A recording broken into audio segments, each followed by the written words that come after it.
Hello everyone.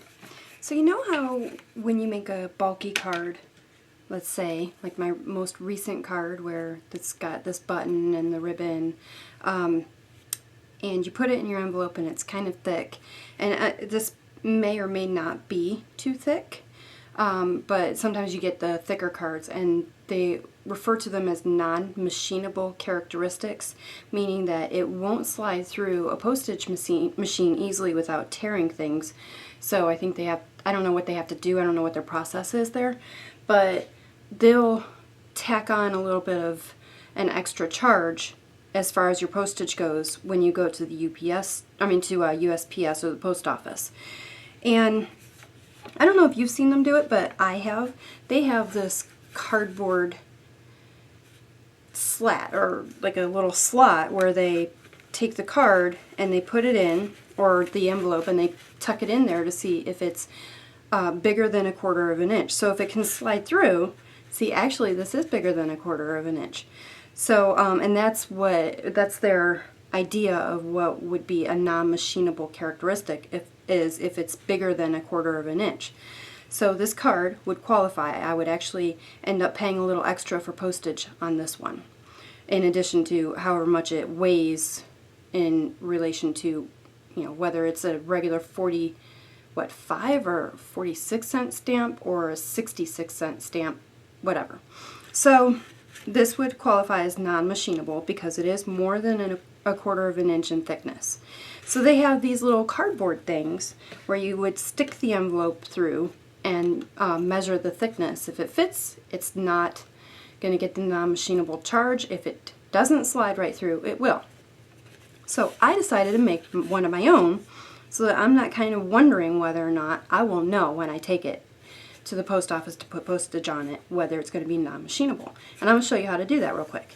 So this is just a little piece of cardboard, or I don't think it's chipboard, but it is cardboard. It's not too thick, but sturdy.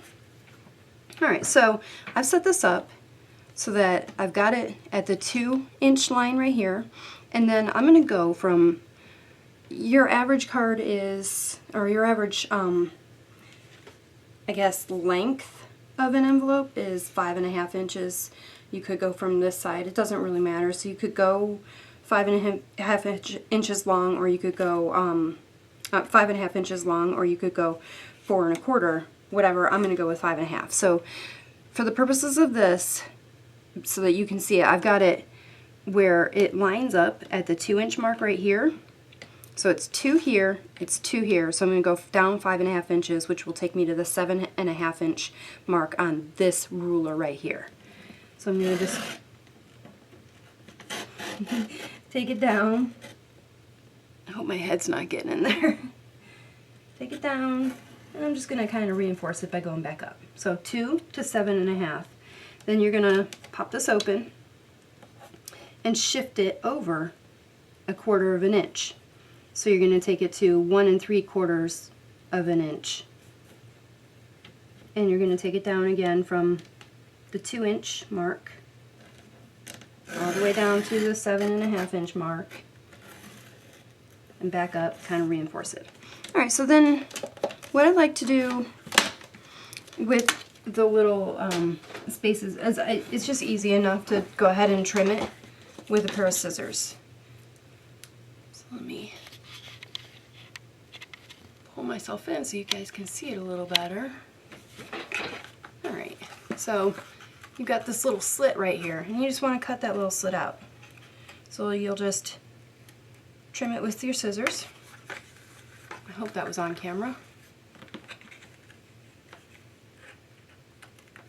And there you go. You have your own little USPS or post office like slat to test your cards, the size of your cards, the width or the thickness of them. So this, again, because of this button, is more than 1/4 of an inch. So this would be a non-machinable characteristic mailing.